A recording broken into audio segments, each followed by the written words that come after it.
We're live. Welcome everyone to Cisco Canada's Virtual Kitchen. Like show 1,000 times we've had with Chef. Welcome, Chef Kyla, to the show. Thank you so much for having me and having my colleague Malika. We're really excited to be here for our first ever Unilever show. This is your own show. This is amazing. So do you want to cue the your own intro? I would absolutely love to. Am I gonna talk about what we're doing? Do you want to share? Well, we have to hook people so they stay here right now. Yeah. So tell us what are you going to do? You want to do intro? What I'm going to do today is it's about learning something new in 2022 is going to be all of our sessions for this year, of course. You know what? Let's just think of something positive. And we're going to look at global cuisine, Middle Eastern cuisine, and we're really going to actually hone in on the country of Egypt today. So very exciting. I don't know about you, but I would love to be there right now, considering how much snow is out here. But that being said, given that not all of us run authentic Egyptian restaurants, how are we going to adapt this for the Canadian market? And that's what we're looking at today. And I have some amazing stuff to show you. So that being said, Jay, kick it.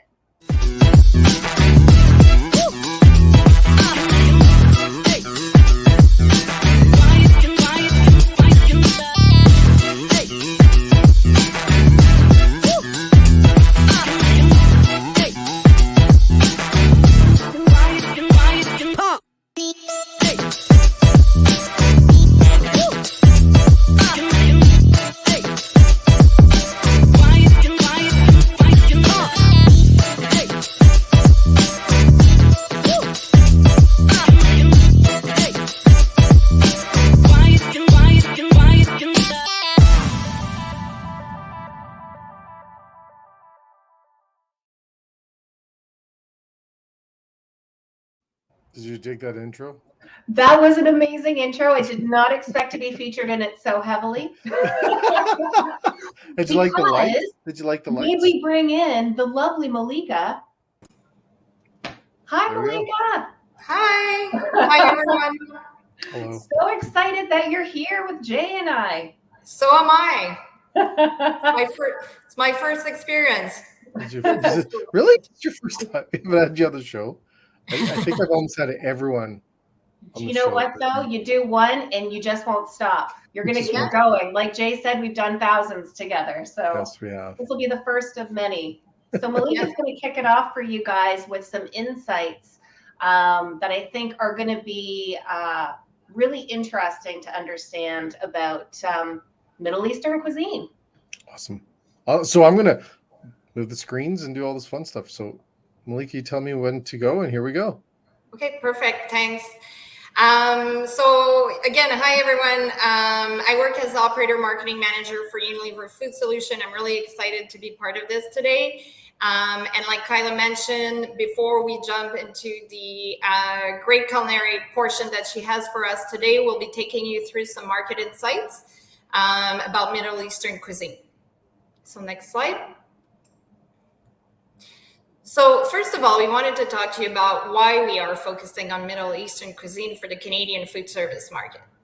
Last fall, we sent out a survey to our customers to ask which ethnic cuisine they were most interested in learning about, and Middle Eastern rose to the top. And a quick look at Google Trends in Canada will tell you searches for Middle Eastern foods near me hit an all-time high this summer, and terms like za'atar are in breakthrough status. In other words, showing enormous growth in search volume. It's no surprise when you consider how ethnically diverse Canada is and how much immigration is coming from the Middle Eastern region, especially Syria, Lebanon, and Iran. Some fun facts on this slide show that Toronto has the largest Muslim population in North America, and that 1 in 3 Canadians will be ethnic by 2036, up from 1 in 20 in the 80s. These changing demographics naturally influence Canadian culture overall, including what and how we eat. Next slide. So Middle Eastern is a platform in its social food culture. It's a natural fit for the way Canadians like to eat and how they strive to eat, especially younger generations. Vegetables, fruits, nuts, pulses, and grains have a prominent place in Middle Eastern diets. meats are often excluded for religious reasons.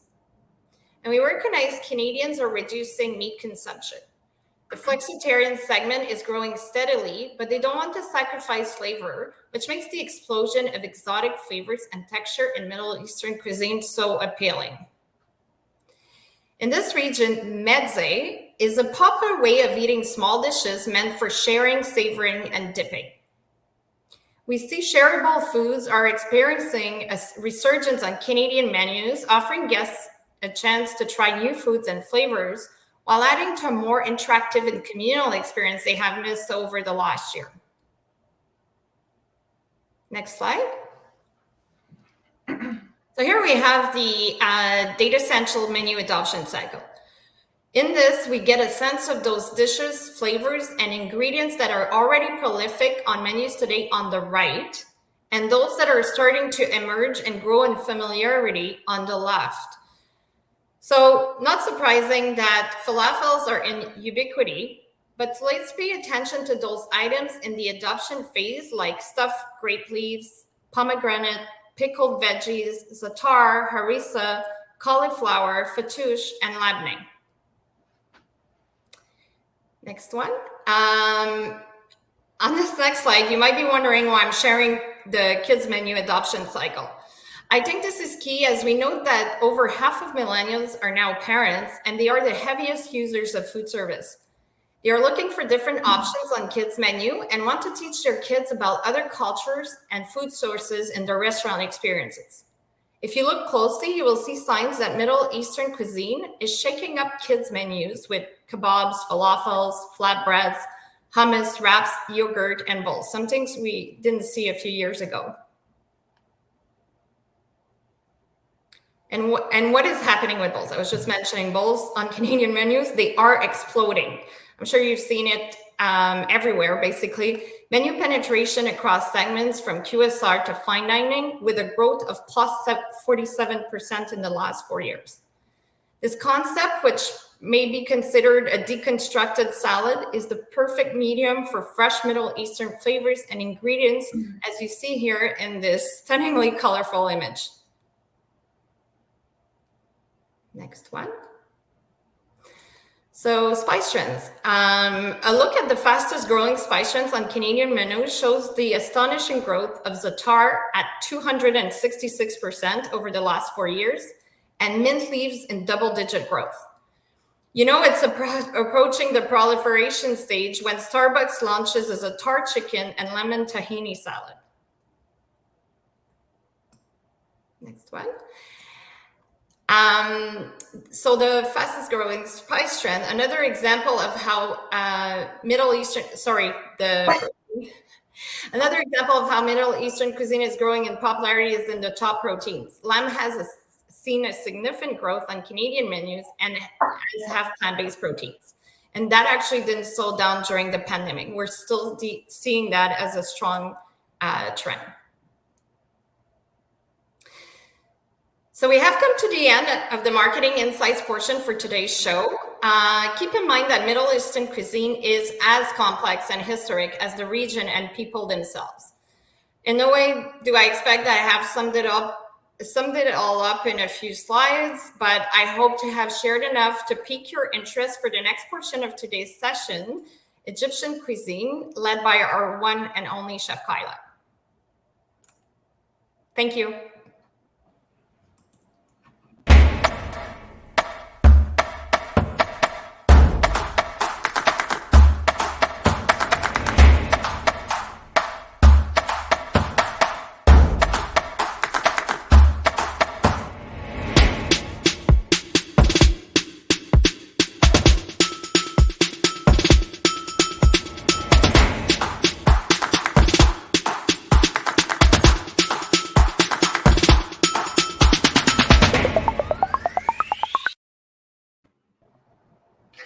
Welcome back.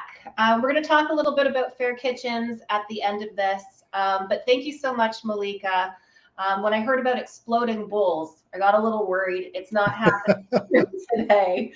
But again, this brings us more to, let's talk about Egypt. Let's talk about the cuisine. We're going to focus on some items that are a little bit more street food focused. So inherently, as Malika had mentioned, with a lot of Middle Eastern cuisine, Egyptian cuisine has a lot of plant-based vegetarian options. So whether this is actually for religious reasons, but it's also historically rooted in cost. So meat, of course, as it is becoming right now, very expensive. So a lot of legumes, different vegetables and fruits that were common to that region, grown in the Nile and Delta, are very, very prominent still to this day in a lot of the foods that we see. Huge emphasis on wheat. So big bread area. Bread's used for a lot of different things. That being said, like you would imagine anywhere else, when you hit a coastal region, there's going to be an influx of using different seafoods as well, right? Anything that's fresh that we can get our hands on, amazing. I can't say that so much about the seafood here in Ontario, but we'll take what we can get. Strawberries from Mexico, fine. That also being said, if somebody is not following a religious practice that would take them out of actually having meat proteins, the ones that we see end up being a little bit more common are squab, pigeon, chicken, lamb, and lamb and beef are typically seen in a lot of different grilling techniques. Spices. The spices is where I think that we can get a lot of leverage. So Malika had mentioned za'atar seasoning, which of course is not traditional from Egypt, more North Africa. However, there is a lot of overlap since Egypt got a lot of influence from its surrounding regions, surrounding countries, and that's why you see other countries in that region, so Egypt and Lebanon and Israel, have a lot of overlap in keftas and kebabs, using chickpeas. So when it comes to spices, you're going to see a lot of overlap as well. The ones that are really driven forward a lot tend to be cinnamon, cardamom, a little bit of nutmeg, but cumin is the #1. This is what is used. You'll see me use it a bunch of times throughout the next couple recipes that we're going to look at. Bay leaves. So you kind of, and then of course you've got also the mint in there. So what you're seeing here is that combination of really, really warm spices that bring depth to a dish. And then things like mint or using citrus that are those bright notes that really help balance it out and are very true to what Egyptian cuisine is. So that being said, I would love for you to join me on a stroll through an Egyptian market. Is that cute? Yeah, okay. I thought it was obvious. But Is that as cute? It's like so professional up to right now. Here we go. Jay, play the video.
I don't know about you. I'm pretty hungry now. That looked amazing.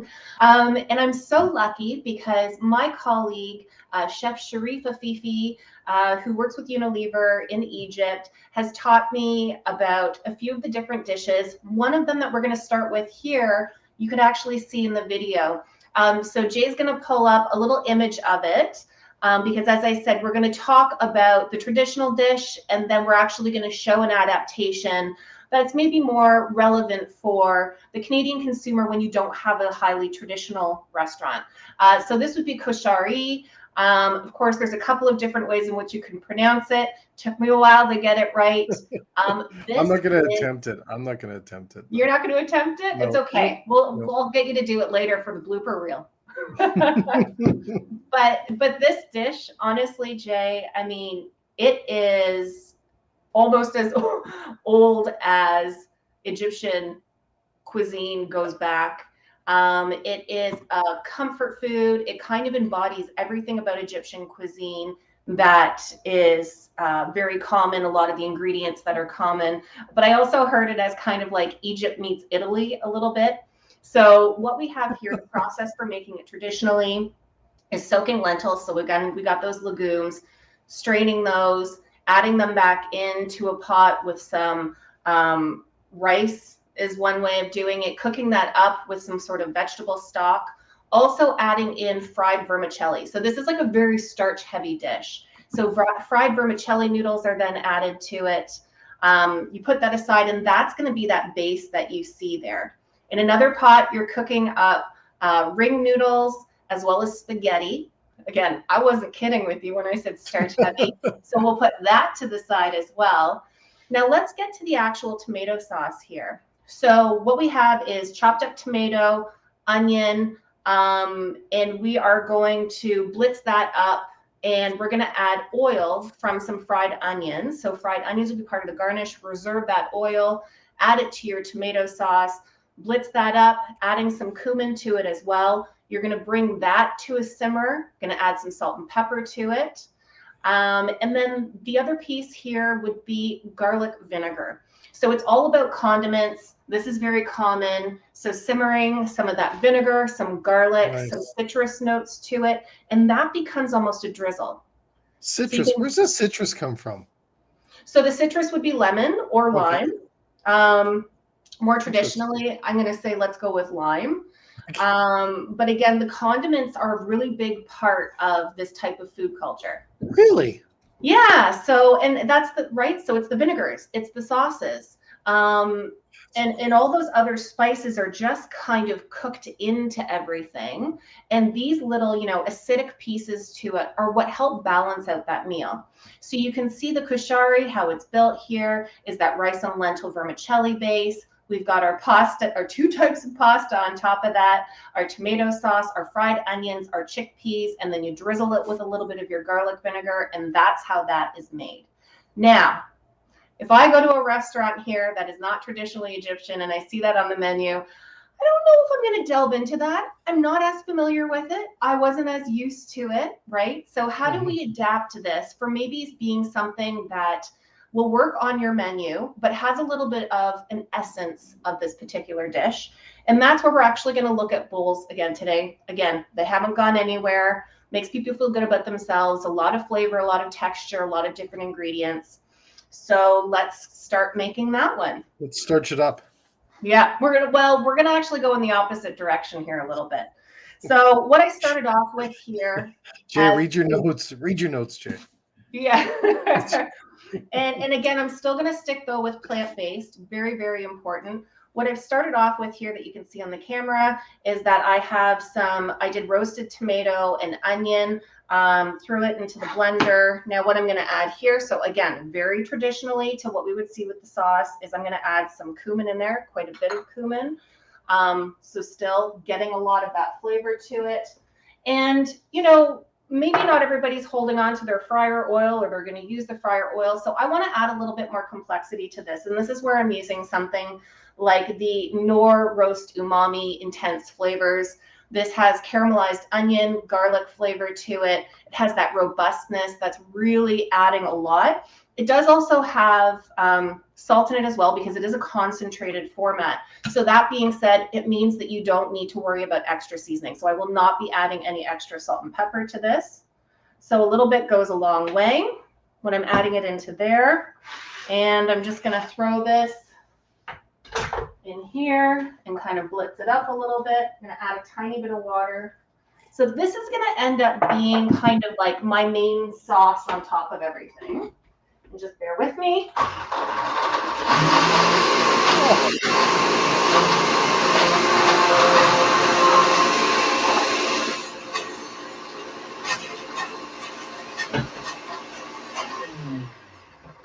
All right. Amazing. So I can already get all those smells coming through. I will puree it a little bit more in a second before we plate it. But we have, second can. There we go. So we have a nice, it really honestly, and also the Knorr Intense Roast Umami gives it a nice darker kind of caramelized color to it, which is nice. So I'm gonna put that to the side. Now it's really more about building the bowl. So what I have here is our rice and lentil mixture. I have omitted the vermicelli. I wanted to keep this also a gluten-free option. I cooked this up with the Knorr Veg LCV, so a really nice light vegetable stock. So I'm going to put my rice there. And here it's really all about building up that bowl, right? So what am I going to use as a replacement for my pasta? God, spiralized veg. Serious? Serious? Still sticking around. It's not going anywhere. Pardon? Did you do all that by yourself? Yes. No, I don't own a spiralizer. It's not a thing. So I was just gonna. Yeah. I'm not gonna mention you can buy that at a store. No, I was gonna mention to everyone that we do have the codes and stuff for all the products that Chef is showing today. So they're across the bottom, and you can purchase them. And there you go. Thank you, Jay, for sharing that. There's my shopping channel moment. I was gonna say you've gotten so good at this. So I've got my veg here. So again, to kind of mimic the idea of having that spaghetti there. And then I'm adding some of the Hellmann's lemon za'atar vinaigrette. So this is a totally complete vinaigrette. The lemon notes on here, I kind of feel are something similar to like a Meyer lemon because they kind of have a floral note to them, which you can imagine is going to be really nice with, you know, the lentils that are kind of earthy, and then you have your tomato sauce that's going to be a little bit heavier, have that robustness from the garlic and the onion in there, so really nice. So this is going to get plated right on top. There we go.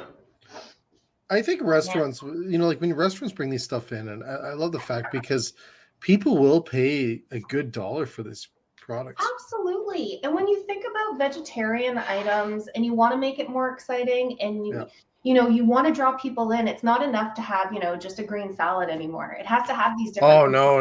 You got to do more than that. Right? Yeah. So you gotta up it a little, up the game a little. Exactly. You got to up your game. And all with very simple ingredients that are very common here. So you know what I'm going to officially do today is, you know how many people ask me what my favorite food is? I really think Middle Eastern food is my favorite. Yeah? What type of dish is your favorite? I think all.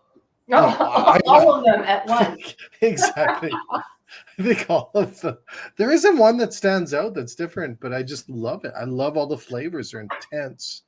Right? They're just so good. Well, Egyptian food has a special place in my heart.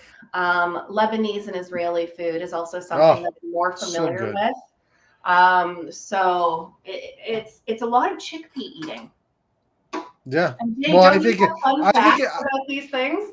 Well, let's see. I have all the facts. Yes, I've got my notes here. But exactly. Stick to the notes, Jay. I know you're so distracted. Actually, can we show the bowl now? Do you want to show the bowl? Yeah, I want to see the deliciousness cam. So what we have here is we've added our tomato sauce on top of our za'atar and lemon. Again, za'atar, not super traditional. You don't need to market it as such. However, there is nuance that you will find in Egyptian cuisine. And then we've got our tomato sauce that we've added. We have our chickpeas and we have our fried onions. And for me, you know how much I love bowls, Jay. The thing about a bowl is that I feel you need to have two sauce components. So here I've got the vinaigrette on the noodles, but then I've also got the tomato sauce. I think it's not about just having a dressing. So maybe it's about adding something creamy on top. You know, if you wanted to add a za'atar mayo to it or an Arabic spiced mayo, which would have, you know, the cinnamon and the nutmeg and the cumin. Adding that as another texture, as another flavor profile, will add a lot of depth to that particular dish. Depth is good. This is my lunch. Thank you. This should be the making lunch. Honestly, it should be at this point. You know how many meals I've eaten as a reaction of this show. Awesome. So that being said, that is our kushari. This is our iteration of it. Again, not to be the traditional dish, but getting enough of the nuance of it enough of that flavor that you can really advertise it as such, really draw in the attention of people that are looking for something just a little bit different. And of course, we have it in our grain bowl format. This would be easy, of course, as well, to put into a wrap, into some sort of pita if we wanted to have a veggie version of that. So there we go. Is our kushari. Wow. And now back to you, Jay. Well, we're going to run a quick commercial and be right back with the next dish, which I am not going to try to pronounce again. But do you want to? I got it. Do you want to cue the commercial? Everyone, stay tuned because this is the most amazing commercial you will ever see in your life.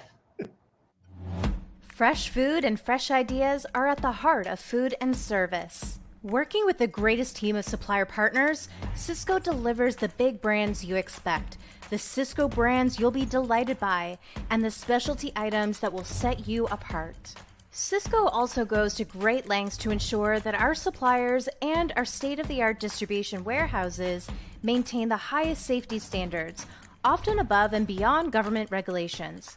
With Sysco, quality is assured from fresh to finish. Creating memories with food starts with great ingredients.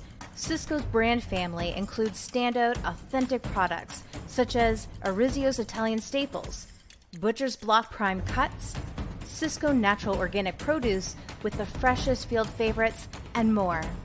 Our brands are produced by partners who share our love for high-quality food products and our core values of integrity, excellence, teamwork, responsibility, and inclusiveness. Our assortment is always expanding. Find what you need today. The options are endless with Sysco. Visit sysco.ca to learn more.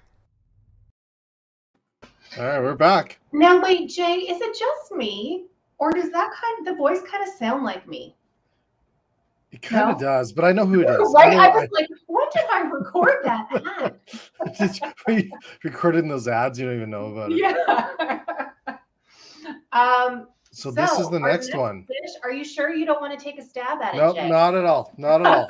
Not at all. We are going to look at Hawaushi. This is such a delicious street food dish, and it's actually relatively new to the Egyptian food culture, considering how old the Egyptian culture is. And there is also a little bit of debate. However, I'm going to go with the gentleman whose last name is Hawaushi. So this actually came about in the 70s. And this is definitely a meat-based dish. And essentially very simple to make as is. As you can even see here, it just has those street food vibes, shareable appy vibes, however you want to look at it. So it is a higher fat content ground meat. Traditionally, we're going to go with ground beef here. We are going to shred some onion in there and add some Arabic spice mix. So if you do not have a pre-made one, again, to make your own is the cumin, the coriander, the cinnamon. We have a little bit of paprika in there as well. And then some salt and pepper. So again, those really nice warm spices that we're looking at. So you combine that with your meat, your shredded onion, and then it's about using a really thin sort of pita bread. And you'll see why you want a higher fat meat content for this particular dish. So rolling into a ball, stuffing it into the little pitas, and then also brushing the outside with oil. So you can bake these, but if you fry these, again, the bread becomes super crispy between the fat that the beef actually has and the oil that you put on the outside. You can also stuff a little bit of cheese in there. So in essence, it's kind of like the Egyptian burger. So that's what we're going to turn it into more today. I've checked my notes, Chef. I've checked my notes here. I have to ask you this. Yep. Can this be done for delivery and takeout? Absolutely, it can be. The beautiful thing is what we're getting from this is the different spices, the warmth that's coming to a burger. So we have seen tons of burger delivery and takeout over the last little bit. Yeah. So again, it's just going to be a little bit specific about how we build it. If you feel like your food's going to be, traveling a lot further for the application that we're doing, because I'm adding a salad on top of the burger, potentially having that as a separate component, just so that you can kind of retain that crunchiness that you're looking for.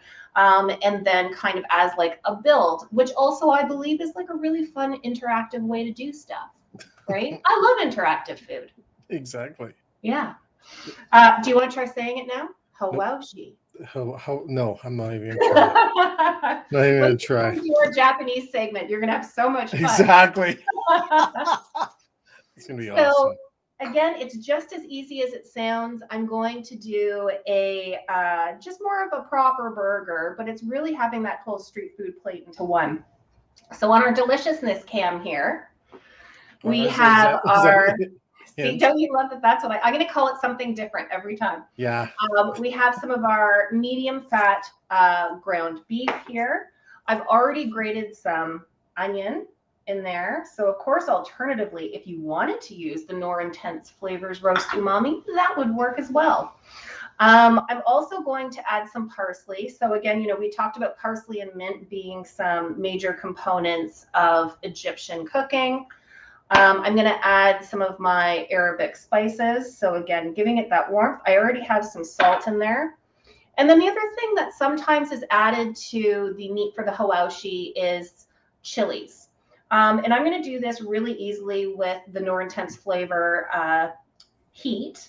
And this has serrano and charred poblanos and habanero chilies in it. So I'm getting a little bit of variety too. It's not hot. It's not hot and spicy for the sake of being hot and spicy. It actually has more complexity to it. Hey, Chef, can you take that bottle and put it close to the delicious cam? Look at that. Look, I got the codes there, folks. You're amazing. Jeez.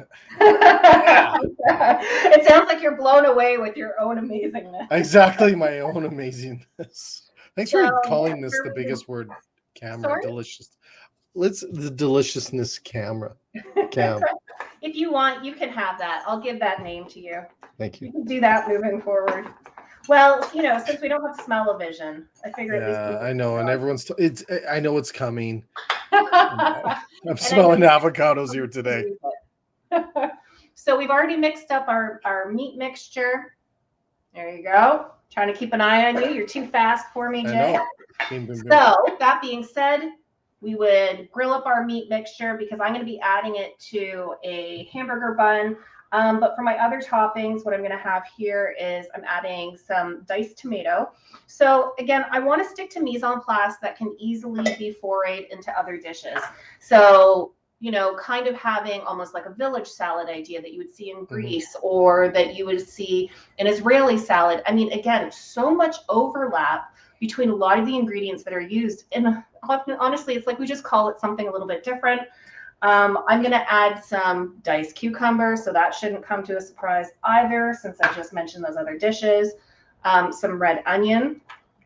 So this is going to be my little salad that's going to go on top of the burger. So traditionally with the Hawaushi, when you would get it in the market, of course, you would get it as you saw with some fries, which is fries and rice, very common size.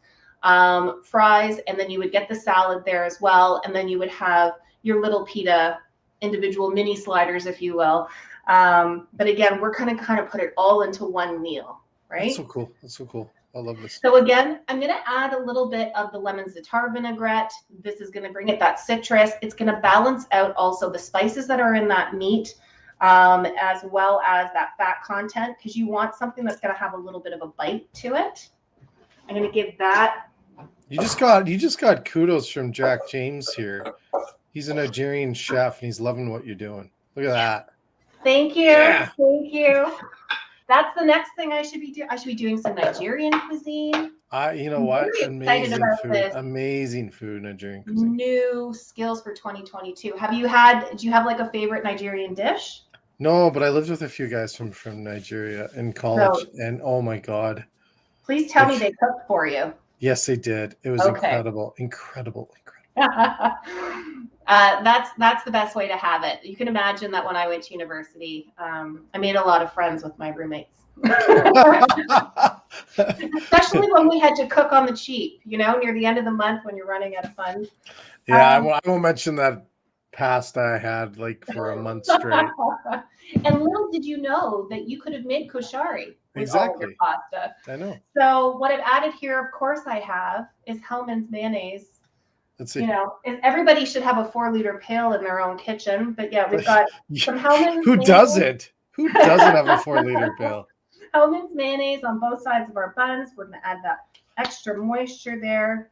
And if you want to buy a 4-liter pail of mayo, 2 of those, that's the code. Don't hate on it. My mom actually used to buy the 4-liter pail for our family at Costco when we were kids. And that's what we had. So you can see through the magic of television that I've got my burger cooked here. I added my cheddar cheese to it. And again, cheddar cheese was used in Chef Afifi's original recipe. So it's not that I'm really trying to, remove completely its Egyptian roots. There is still a lot of overlap between the ingredients that are used in Egyptian cooking and what we see in this market. So this makes a lot of this a lot easier. And then I'm just going to add my beautiful little chopped salad on top because I'm all about texture. I'm all about flavor. And look at that deliciousness, Cam. Oh yeah. That's the stuff dreams are made of.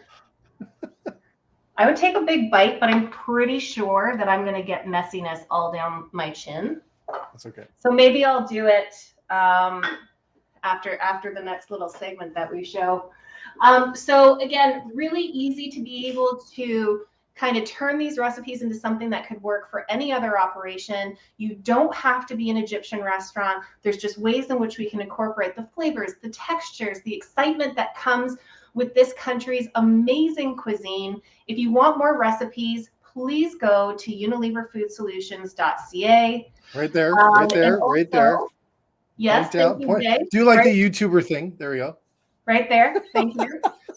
The other thing, too, that I wanted to mention was that we do have some other resources when it comes to training, something that's actually called UFS Academy. You can join us online. They're free to you. Just need to sign up for it. But it really does cover a variety of different topics. And we actually also have a whole segment that is on Middle Eastern cuisine. So we're going to give you a sneak peek of UFS Academy Middle Eastern starters right now.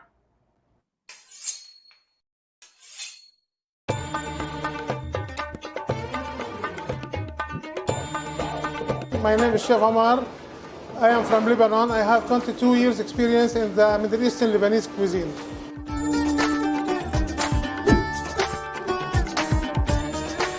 The Middle Eastern cuisine is special with spices, with fresh spices, fresh vegetables, fresh meat. This is the main issue in our kitchen, what we must take care about it. Using the fresh ingredients is the most important thing in our kitchen. For example, we have the sweet pepper, cinnamon, cumin. We can have also the coriander. We are using these spices in our cuisine. Also regarding the fresh vegetables, we are using the eggplant, and we are using the parsley, many kinds of fresh ingredients for the salads as well.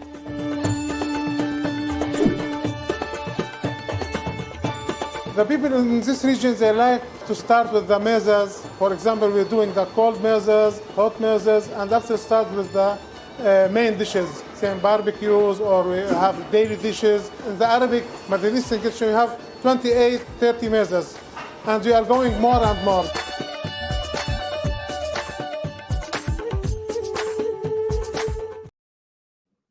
Thank you, Jay. So it's really exciting content. Of course, like I said, we have a variety of different topics, but we do have a very intensive Middle Eastern section. You can also download it as an app and watch it on your phone, have your team watch it on their phones, either, can be easier, really exciting, and a lot of different knowledge from around the world, which I'm continually grateful for. Wow. He's speechless. I'm it's speechless. Happening, guys. It is possible to make it speechless. That is amazing. Awesome. Is there anything else, Chef, that you want to go through, or anything else right now as we Well, wrap up? one more thing that I wanted to go through, as I had mentioned before, was in our first commercial break, we saw a reference to Fair Kitchens, which of course is a movement that we helped start, but we have amazing partners like everyone at Cisco. And it really is about changing the restaurant industry into being a healthier, more inclusive, happier place to work. We know that we all have a passion for food. We love it, but definitely working towards a more positive environment. So please visit us at our website. And we also have some free leadership training, which after you do the assessment, you can actually get a certificate from the Culinary Institute of America. Leadership training too is not just for current leaders. It's for people that are looking to evolve, to kind of move up in the ranks, to show how serious they are about having a really happy, healthy team put together that will make for a better and stronger business. Awesome. So thank you so much for everybody's time. Jay, let's bring Malika. Malika, you want to turn your camera on? Come back in here. There she is. Yeah, I'm here. There you are. We're gonna remove food cam. But this, I'm hungry now. Exactly. I'm just going to mention just the Fair Kitchens, because I've been a big supporter since the day that you started this. Yeah. It's probably it is the best program out there right now in the industry that people need to join and be a part of. And I just can't say enough about it. So it's awesome stuff. And I've been there from day one. You sure have. And we have appreciated your support, because of course it takes a village. It's going to take all of us, right? It takes absolutely a lot of villages. So we're hoping that everybody will visit the site and they can pledge and see also the content and resources that we have that we think is really going to help your team, especially during such a trying time right now. Exactly. And we're going to need this for many, many years past as we get through this too. Exactly. Awesome. So who wants to cue the outro, as we call it? I'm going to give it to Malika. Malika, you want to cue the outro? I don't know how you usually do it, but first I want to say fantastic job, Chef Kyla. Like I said, I'm not joking. I'm feeling hungry now, and it's about lunchtime. Yeah, she just sits around now eating all afternoon. I don't know if I'll be able to create a Egyptian dish for lunch, but that might be for another day. But yeah, I think great presentation, and I hope everyone who attended, found this useful and inspirational mostly, and will be able to take some of the ideas and adapt it to their menus. So awesome. Great to be part of this today again. The other thing I always say, and I always forget this, I'm supposed to do it at the beginning, but subscribe and follow to the SVK network. We're on all social channels. We're the only food service weekly show out there in the industry. Actually, I think even in the US, there's no one doing this. So we're the one bringing amazing ideas. And we have an amazing show tomorrow, Restaurant Side Hustles Part 2. on making extra cash and all that good stuff as a chef. So part 2. And then next week, we have another lineup of shows every week until the end of June.